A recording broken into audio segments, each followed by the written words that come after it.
What's up, guys? Welcome back to the Team Solemn Circus live video. On the left side here, we have Melodious going up against Memento on the right. This is us playing Memento. Before we dive into over the like, comment, subscribe, pushing a lot. We're on road to 10K, trying to hit that before the end of the year, and it's looking kind of slim. So we need your guys' support. If you guys want to see more Memento combos, let me know in the comment section down below. I'll be doing an updated combo video on this deck tomorrow with the new cards, Alcuron, as well as the Fiendsmith cards. We are going to be seeing the not Memento, the Melodious deck going first with an Sonata, sending the copy of Sonata as well as a Soprano, letting us go for a Baka. Baka will then be able to summon. It looks like we are going to be valoring that, negating the entire effect. And then we're going to be normal summon with that refrain, activating its effect to be able to search for that copy of Couplet. Couplet will then be able to bring out that Sonata, or the Soprano from the graveyard, I should say, which can add back to the Sonata if we want to. We're going to be choosing not to at this point. We're going to activate the Concerto, or activate Couplet, searching for that Concerto. And we do think on this, we chain a Ghost Ogre to it, which is going to make it so it does not resolve, letting them not have another fusion. So we now have to go for the Soprano, and we can go into an Etoile if we want to, but we could also choose to link up instead. So we are thinking on this. We're going to choose to link for the Bloom. Bloom's going to activate the effect, discarding the second Soprano, and that's going to resolve here. We see the level 7 as well as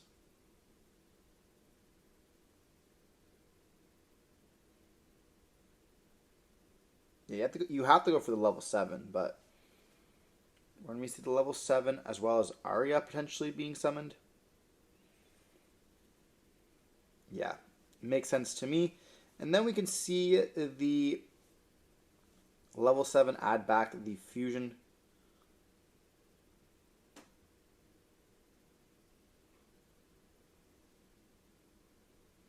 We didn't activate the Baka effect to bring back out either. We're going to be summoning out the Etoile, and then we are going to be... How do we put back the fusion? Is my question. We're going to then summon out the Soprano, or we decide to add back that, okay.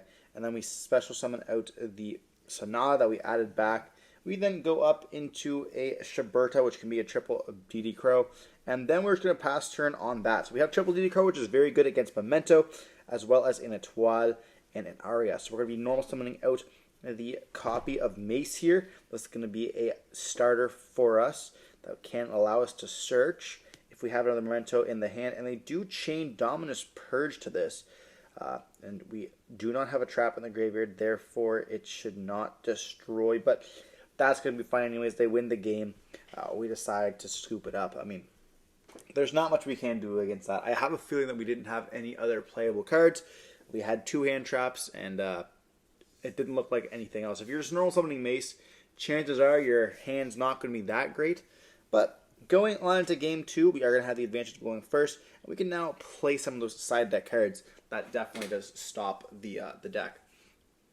You know, being able to play Anti-Spell, perhaps, if we do see it, could be an option, as well as choosing to maybe go into the Fiendsmith cards to set up that Caesar. It will be quite devastating for the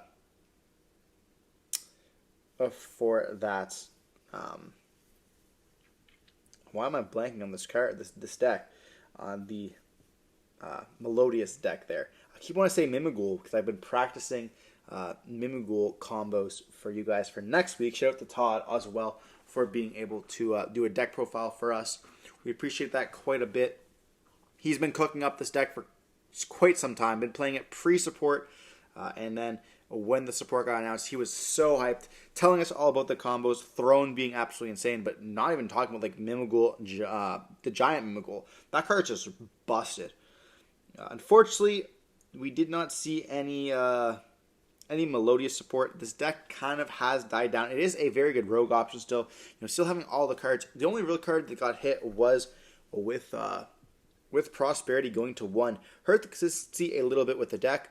And then obviously with Ogre being played a bit more now, it is impactful as well. But the deck is still quite good and a good option for anyone trying to pick it up. We are going to be diving on into game number 2 with Memento choosing to go first. And let's see what we got. So we start off with a Dark Blade, activating the effect, destroying itself, letting us search for that, or summon out that witch here, which will then be able to activate the effect, searching for a Tachinoshigu. We now can summon out the Tachinoshigu, activating its effects, and they do destroy that, dumping. We can dump either the Gatic and the Sleepy, or we can go for the Goblin, Mace, as well as the Sleepy line here.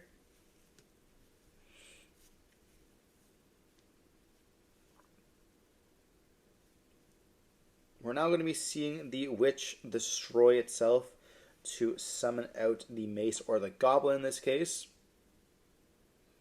And then Mace is going to activate its effects, allowing us to destroy itself to be able to searching for that Memento Fusion.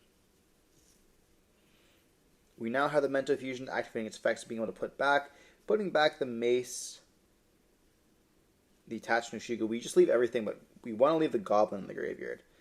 So we ended up... We should leave Goblin and Sleepy in the grave, so that when we summon out the big guy here, we will be able to activate the effect, dumping the Gatic itself and the Cranium Burst if we want to. I mean, there's lots of different options in this deck. We see the Gatic being dumped, and then we also see the Fracture Dance being dumped there. I mean, the Cranium Burst isn't that good against the Melodious deck. You know, being able to pop the spells can be very crucial. We then add the Fusion as well as we add the Field Spell as well as the Sleepy to the hand there on resolution with the Gatic, and we play the Fusion and then the Field Spell. We can then activate the Sleepy to summon himself out.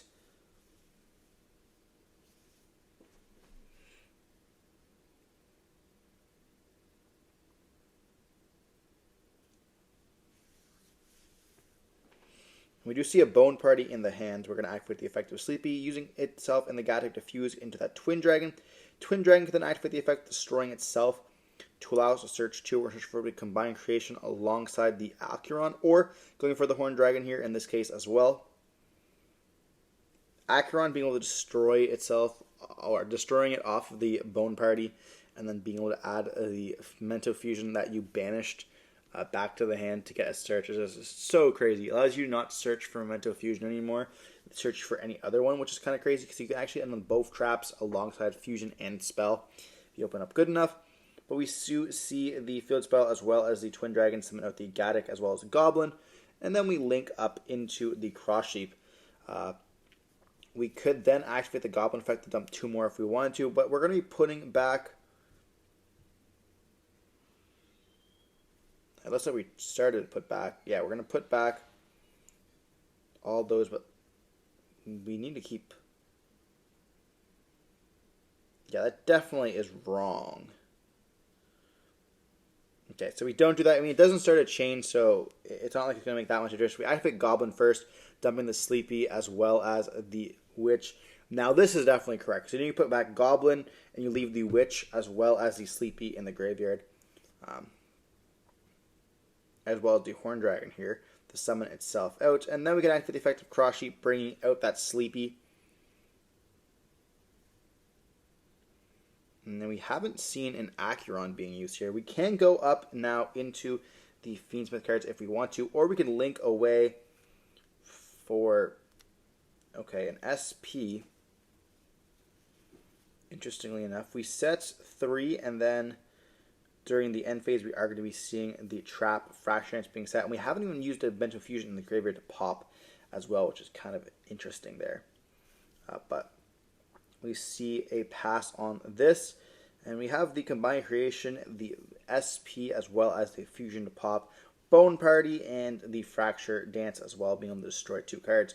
Now, our opponent is going to be on 6 cards because they did not hand trap us at all. We do see double Refrain in the hand and a first movement solo.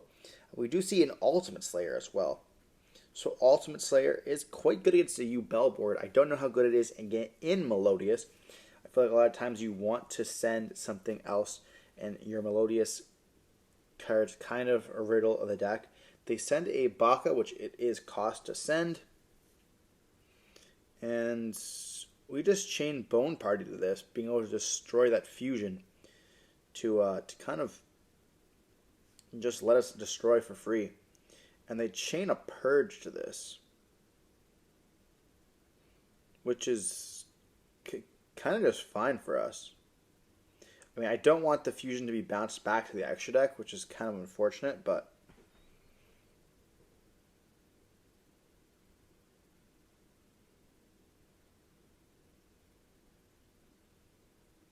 it is what it is. We see the fusion being returned to the extra deck. But now we've gotten rid of 2 of their cards. We can then activate the effect of the Decombine Creation to bring out the Witch. Witch can then activate its effects, allowing us to searching for that Sleepy, which can fuse in the Twin Dragon. Unfortunately, we can't go for the Big Eye unless we have another one in the hand, but I doubt that we do unless we're going to activate the Fracture Edge first. We do see the Refrain going to be normal summon, activating the effect Imperm, and they chain a Crossout. We do take a second to read Crossout because I have a second copy of Imperm set. So we are going to chain that as well. And then they just scoop it up, realizing that we have a game just like that. The double Imperm is just going to be too much. I mean, I wonder if we could just put like an Entis or even a copy of like Garua in the extra deck. Super Poly is also a good option. In Melodious, it's kind of cool because if you play a Melodious player, you can actually use their field for your Super Poly. Now, it's not going to happen that often nowadays because Melodious is a little bit less of a popular option, but it is a budget option as well for you guys. If you guys are looking for budget decks, this deck can definitely perform and has a lot of skill expression being able to be shown. You know, you can play with different variations. If you're playing as a good player which has hand traps, they will know how to play against your board, though, which is kind of unfortunate. But you do have like Dominus Purge. You have hand traps as well. You can play board breakers if you want to. You can play Ultimate Slayer. You can play Super Poly. There's a bunch of different cards you can play. And there's always going to be areas in your deck where you can put those hand traps or those non-staple cards, or I should say your staple cards and your non-engine into the deck. With the Azamina stuff, you can play it a little bit differently as well. Now, I don't think Azamina Melodious is going to be that good, but having it on the gate never hurts. It just kind of hurts when you start with the first movement solo, but unfortunately, you just take some and you lose some there. Ostinato was not going to be that big of a deal. Now, we did lose a big YouTube combo, as we call it. It was never really practical with the Appaloosa ban. That happened a few months ago, but the deck is still quite decent to this day to be able to set up a bunch of different boards. But we are siding in. This is like, I think this is the semifinals of a locals there. We are in Top Cut. But we are siding in. And they're kind of explaining the why you shouldn't play Ultimate Slayer there to David. Yeah, I mean, I think the card's kind of bad, honestly, in this deck. Now, in some other decks, it's very, very good. It's crazy against Jubel. It's very good against the Azamina stuff as well. But I think just like the boards that we're making right now are just a little bit too crazy to kind of get hurt with Ultimate Slayer. Especially when your extra deck is just so tight.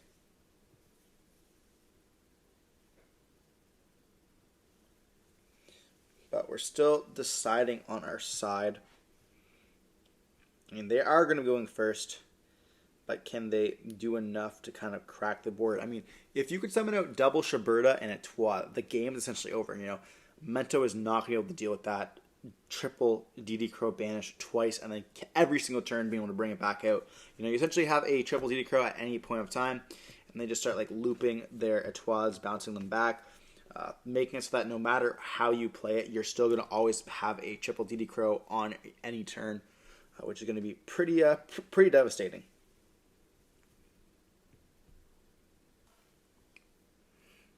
But we are all done, sided up. Moving on into Game 3 with Melodious choosing to go first.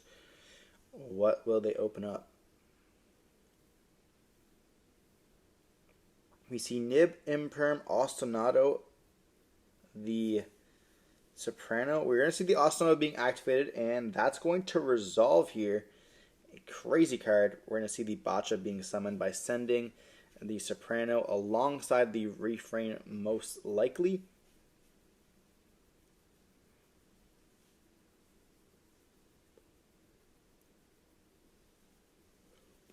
Or the sonata. We could also send the couplet if we wanted to add it back with the baka here. So we can go baka, summon notes, and we do hit that with an imperm once again. We normal summon the refrain, activating the effect, and we veiler that. So having now hit 2 of the cards, we can still go for that bloom, but it's going to be a little bit problematic for us if they have a third hand trap. But there's nothing else that we can really go for other than an SP. We can see the bloom is going to activate the effect, discarding for cost that second sonata or soprano. That's going to be devastating. We're not going to be able to fusion summon anymore, and they do chain an imperm to that.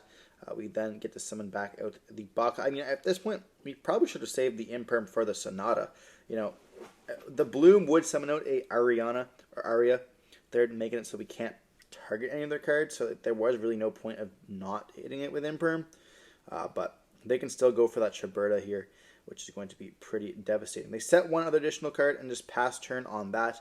You know, having that triple DD Crow available for them and nothing else. It's interesting that we didn't see the refrain being placed in the pendulum scale as well, but we see a cosmic on the imperm they had set, and then another imperm.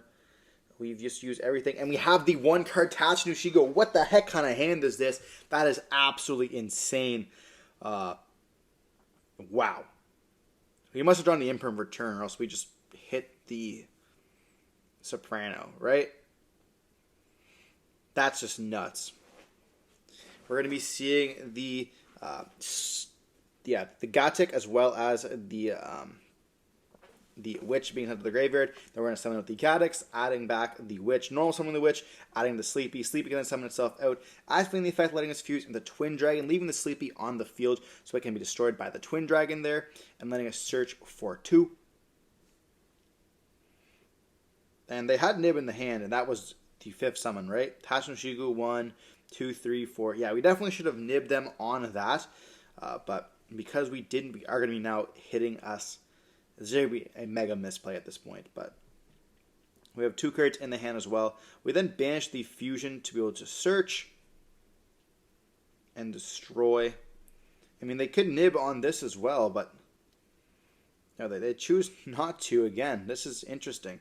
I wonder if they're waiting to nib on the big fusion. I mean, at this point, I feel like my opponent's not going to nib me, so I'm going to be playing incorrectly. So maybe that is a little bit of a better choice. We see the Twin Dragon summon out that Angel Witch, and then we summon out the Horn Dragon. We link away up into a cross sheep, which we now activate the fusion effect, bringing out the cards here. We put the Twin Dragon, the Gatik, and the Sleepy, or the Tatsu no Shigu. And the reason why we don't send the Combined Creation, because I feel like they have a DD Crow in the hand.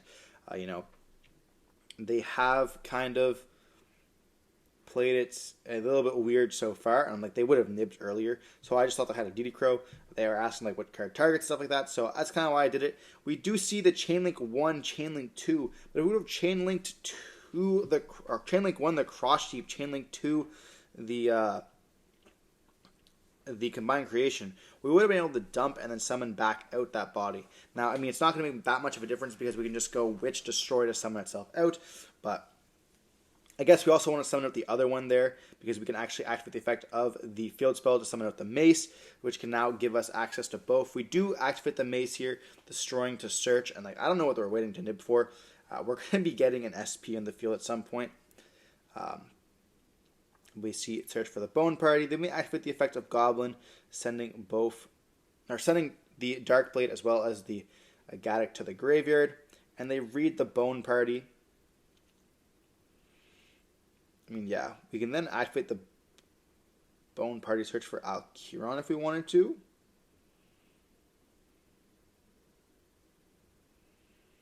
We see the put back for the Combined Creation. And then we attempt to go Battle Phase. And our opponent chooses to nib now. I mean, like, yeah. Super weird spot to nib, but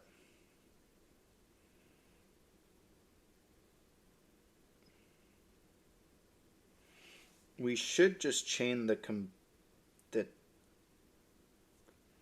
yeah, I don't even know what we decided to chain here.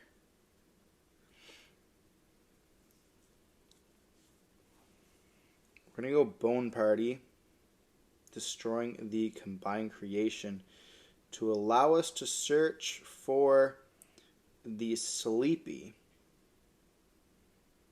And then we get rid of it. I mean, why don't we destroy not the 5K? I feel like that's definitely just a bad option there. You know, you want the biggest body on the field.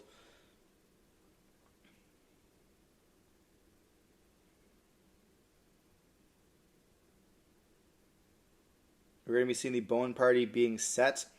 And then we are going to be able to destroy the Sleepy during the follow-up turn. We should then draw for turn, and we activate the Bone Party, destroying the Sleepy, which can then give us access to Witch. Witch can then activate the effect, letting us search. And we see Sleepy going to dump the Gatic, which can then bring itself back out, and letting us search for, or add back that Sleepy, which can then summon himself out as well. So there's different lines that we are doing there. You know, maybe they were waiting for a DD Crow, or maybe they were waiting for us to go to the Fiendsmith stuff to then hit us with the that copy of the Nib, but it never came, so they just waited to go to battle. We go for Sleepy. Sleepy's going to activate the effect, allowing us to fuse. And we use all three.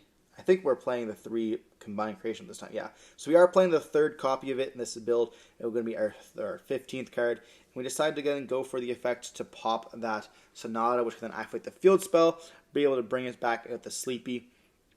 And we just see our opponent scoop it up, realizing that we have lost the game at that point as well. We'd be able to put back all those cards for the combined creation the next turn, and it would just be essentially over there. As well as having the fusion be able to pop in the graveyard, to be able to search.